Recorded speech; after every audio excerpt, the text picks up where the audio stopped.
As we head into draft season, you need to be up to date on all the latest news. Make sure you're not, drafting some ticking time bomb on your roster. So we're going to talk about more than seven players, and we're going to talk about our panic meter on them, starting with Tyreek Hill. So I'll be honest with you guys, my panic meter is very high. I'm looking at an 8 out of 10 on the panic meter for Tyreek Hill. I am very concerned. I am not targeting him in drafts. If you've already drafted, maybe look to trade him. We'll talk about some names that you could trade him for later. But look, last year was a down season for Tyreek Hill. We all know that. 12.8 points per game. He finished as a wide receiver 28 on a points per game basis. Now, I know you can probably explain all that away if you're a pro Tyreek guy by just saying, well, he dealt with the wrist injury, Tua Tagovailoa was injured. But here's the deal. In the last 25 years, 2.5 decades, there have been 45 wide receivers that have averaged over 12.5 points per game or more in their 9th season, just like Tyreek Hill, okay? Now, only 4 out of those 45 wide receivers, 9%, improved on that 12.5 points per game in their very next season. So we're looking at Tyreek Hill from last year. What are the odds of him improving to next year? Well, history says about 9%. The only wide receivers that have done that historically, Keenan Allen, Mike Evans, Andre Johnson, and DeAndre Hopkins. Now, to be fair, those are all elite wide receivers in their primes. Tyreek Hill as well, so he could be the next outlier of that list. But here's the other issue. If you look at even his averages this last season, he had career worst averages since his rookie season in points per game, receptions, receiving yards, yards per route run, yards per target. He had second worst career averages since his rookie season in targets and target share. We know how sticky those targets and target share numbers are, and he was not, demanding the same amount of target share he was in those prime years. And as a lot of you guys know, look, with the wide receiver position, when you fall off a cliff, you don't just slowly start to slide off the cliff. You pile drive into the ground off of that cliff. It's not a slow ascension. It's a quick, steep cutoff. I mean, for example, here are some really good wide receivers that hit a cliff, and you'll think about them now. Julio Jones. Remember? This guy you were drafting in the first round, and then one year, it all fell apart. Cooper Kupp, Amari Cooper, Allen Robinson, Michael Thomas, AJ Green.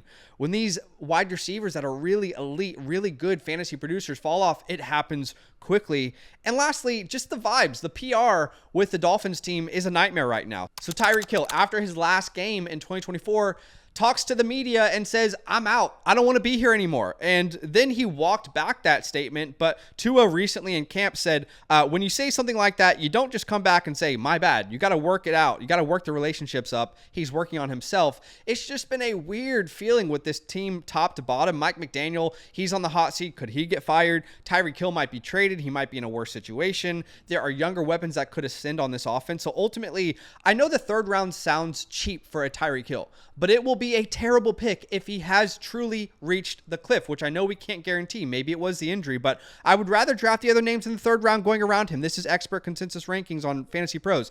Give me Kyron Williams, Ladd McConkey, Chase Brown, Trey McBride, an elite quarterback in a Daniels, a JSN, a James Cook, a T. Higgins. I would rather have these names than risk it on a Tyreek Hill. I think there's more risk than people are realizing. All right.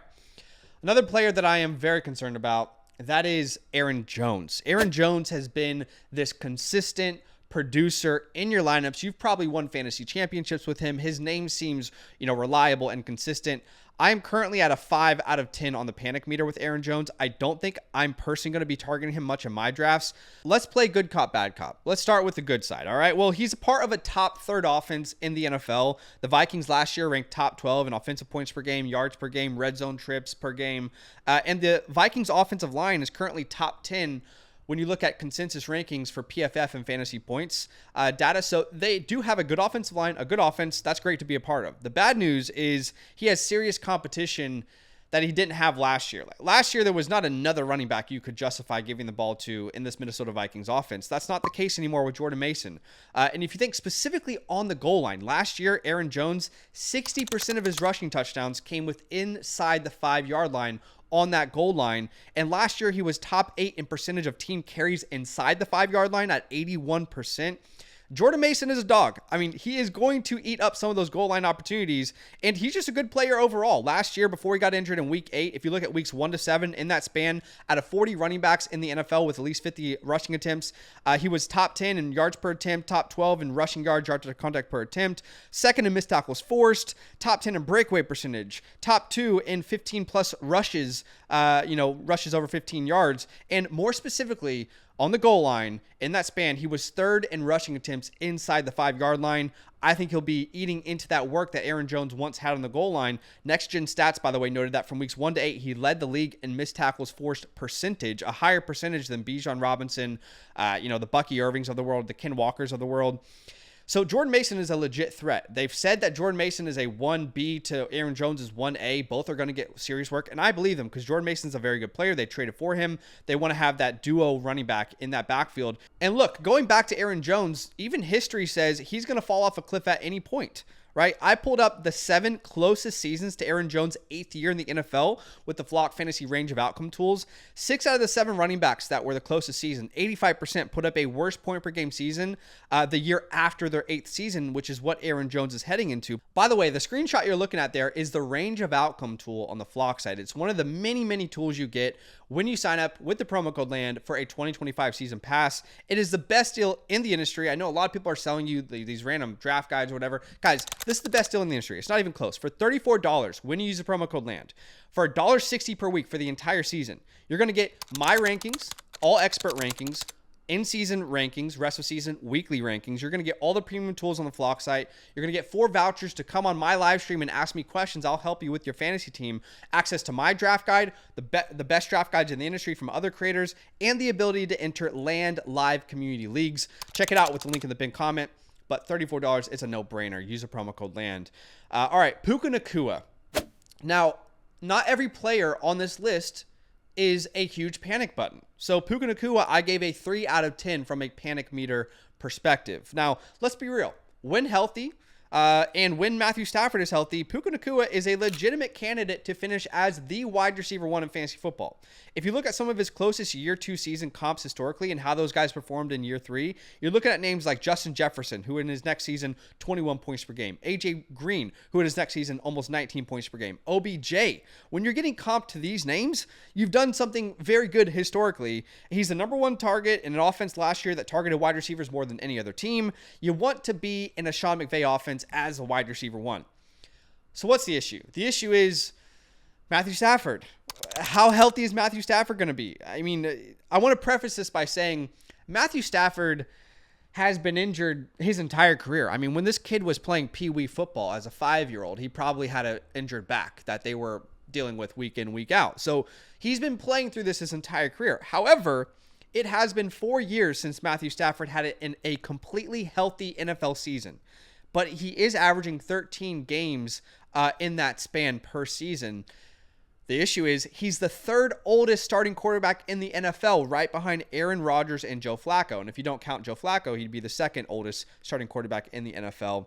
And his injury has a high chance of re-aggravation, according to all the doctors who cover the sport. You know, he has this aggravated disc in his lower back that he had to get an epidural for, which, you know, typically you get that when you're pregnant and you're in a lot of pain. So they're trying to help alleviate the pain. But Jeff Mueller, one of our favorite guys, fantasy doctors, he said there's just such a wide range of outcomes for this injury. You know, there are examples where things go really well and quarterbacks manage it. And there are examples where quarterbacks just completely fall off. You know, you look at like the Phillip Rivers season in 2014, the Tony Romo season in 2013. So there's just a wide range of outcome. The good news is he is progressing through the protocols.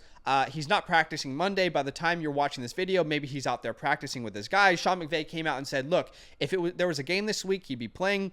But the issue is, at some point, when you are hit in the NFL, that could be re-aggravated. So it's enough for me to start asking the question, well, in the first round, am I going to take him over a Malik Neighbors, a Brian Thomas, a Nico Collins? I think right now I do put him at wide receiver 5. And I am going to take Neighbors ahead of him, so I'm not overly concerned, but it is something to know as you're going into drafts. All right, how about Joe Mixon? I think most people are probably going to tell you Joe Mixon is a 10 out of 10 panic right now. I don't know. I imagine that's what most people are going to say. I'm not there. I'm at a 2 out of 10. In fact, I actually think we're in a position right now where you're going to head into your drafts, and I'm going to tell you Joe Mixon's probably a target. Let me just explain, okay? I don't want to oversimplify this. But with all due respect, when Joe Mixon is healthy, he is by far and away the clear RB1 on the Houston Texans. Let's talk about the competition in Houston. Nick Chubb. Badaki and I on our streams, we've been talking about this. We don't understand why people were so excited about Nick Chubb when this Joe Mixon injury started happening. Nick Chubb last year, out of 46 running backs with 100 attempts, ranked 44th in PFF grade. 45th in yards per attempt, 38th in yards after contact per attempt, 43rd in missed tackles forced, and 45th in breakaway percentage. There's only one other running back that was giving you less explosive plays than Nick Chubb last year with that kind of work. And I know he was in the Browns offense, bad offensive line and bad offense, but he's going to Houston. It's not like we love Houston's offensive line. Let's be real for a second. This man has been toast since the latest ACL injury, and he doesn't fit this offense from an identity perspective. He's not going to offer you much through the air. This team loves to throw it out in the air to their running backs. Woody Marks is the other guy there who I actually really like. He's a rookie, though, so we can't really expect too much from him. He's one of my favorite late-round stashes. Had a ton of work in the air. I think he fits this offense really well. The team traded a third-round pick next year to get him. But let's be real. If Joe Mixon is healthy, he's the guy in Houston. And I actually think that the panic from Joe Mixon's injury has led to him to become a target in drafts. I mean, since July 1st, he has fallen 26 spots in overall ADP and is continually trending down. And as a response, we have seen Nick Chubb's ADP start to jump. I mean, it's gotten a little bit ridiculous in some drafts. Like in a recent best ball draft on FastDraft, I drafted him in the 10th round as my RB4. Look at that team. My RB4 in the 10th round. What risk am I taking on at that point? I mean, I'm drafting on FastDraft, by the way, on the Rabbit Tournament, 15-round start 8 type of format, $10 entry, $50,000 prize pool. Come join me, download the FastDraft app, use the promo code LAND. We'll match your deposit up to $50. And when you finish your first contest, you'll get my cheat sheet so you can go dominate your drafts, and you'll get my rookie report as well, so you'll be up to date on all the rookies. But look, these fast drafts, best ball tournaments, it's not going to replace your home league. All you do is draft. There's no commitment in season. It's just a great, real pressure cooker type of situation that will let you practice for your actual home leagues. All right. A couple rookies that I'm kind of panicking on at the moment. Mason Taylor. I'm a 7 out of 10 on the panic meter. Y'all know I love me some Mason Taylor. I've been talking about him a lot on this channel, but this one is going to hurt my heart. But the reality is he has a high ankle sprain. He suffered that around August 5th, and that's a big setback, specifically for a rookie tight end. You think about like the Sam Laportas, the Brock Bowers. Those guys weren't really dealing with injuries during their first training camp. They were learning the playbook. They were building chemistry. They were building trust with their coaching staff. You have to do that as a rookie at any position, especially if you're going to be trusted with targets like the tight end position. Now, the depth chart is still wide open. Outside of Garrett Wilson, I just don't see who else they're going to heavily target. So hopefully we can see Mason Taylor, come back. But maybe instead of him being like, a 13th, 14th round pick, maybe he's going to your waiver wire and you're picking him up in week 2 or something, right? All right, Cam Skattebo. We all love Cam Skattebo out here. Peyton Hillis, we all want to see that revived in the NFL. I'm a 4 out of 10 on the panic meter. He was already taking first team reps with the offense. We loved seeing that, but then he got the hamstring injury. It just killed his camp. He threw his helmet on the ground once he found out. It's tough. Hamstrings are one of those injuries where the only thing that can fix it is time. And Cam Skattebo doesn't have time. Just like Mason Taylor, he needs to be practicing, building chemistry, building trust, and he doesn't have that as a rookie. I still think Skattebo can take this role from Tracy in the second half of the year, but it is a far bigger task for him now than it was considering this injury. So I do think, Tracy's a little bit of a better pick, but I'm still just not excited about this Giants backfield in general. And I could see Skattebo, unfortunately, falling to the waiver wire after the first couple weeks because of this injury. Here are some honorable mentions that I am concerned about. The Trey Harris, Amarian Hamptons, those Chargers. Here's the deal. Rashawn Slater went down with that injury. He's not going to play for this team. That offensive line is going to change. Shout out to Lou Reeves, who over on Twitter notes that the Chargers had 159 plays last year without Rashawn Slater on the field.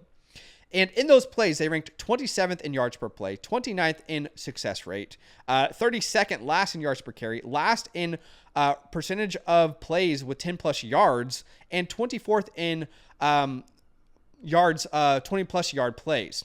So I think it's a big deal, but I think they have plenty of time to figure out that offensive line. Joe Alt's a good replacement, but it's definitely a little bit of a concern for those guys. The Dallas running backs. Is a full-blown running back by committee. Nobody can stay healthy. It's a bit concerning. Jordan Addison, the 3-game suspension. Are you going to justify, for 3 weeks not knowing what he can be, like outside of just like a flex for your lineup? He's going to come out and be a flex. He's not going to be a league winner, so it's a little bit concerning to me. Juwan Jennings, the holdout, the injury. Will we see a Brandon Ayuk 2.0? And same thing for Terry McLaurin. Will he have, any sort of fallback from the holdout here with the Commanders? So, Look, you got to be up to date when you're in your drafts. Things are constantly changing. Injuries are happening. We hate it, but it's the reality of the game that we play. But I hope you appreciate the video. Let me know if you think I'm overreacting, underreacting to some of these names, and I want to know who your biggest panic is in the comments below. Like the video if you found any value, and subscribe the same if you found any value from today's video. And I'll see you guys in the next one. Nothing but love. Draft with me every night this offseason on the FastDraft app, where there are over $250,000 in prizes waiting to be won. Getting started is easy. Download the FastDraft app, use the promo code LAND at signup to get your deposit match up to $50. That is 10 free drafts on us. And when you finish your first real money contest, I'll send you my 2025 rookie report and season rankings completely free. Check out the link in the pinned comment to start drafting today.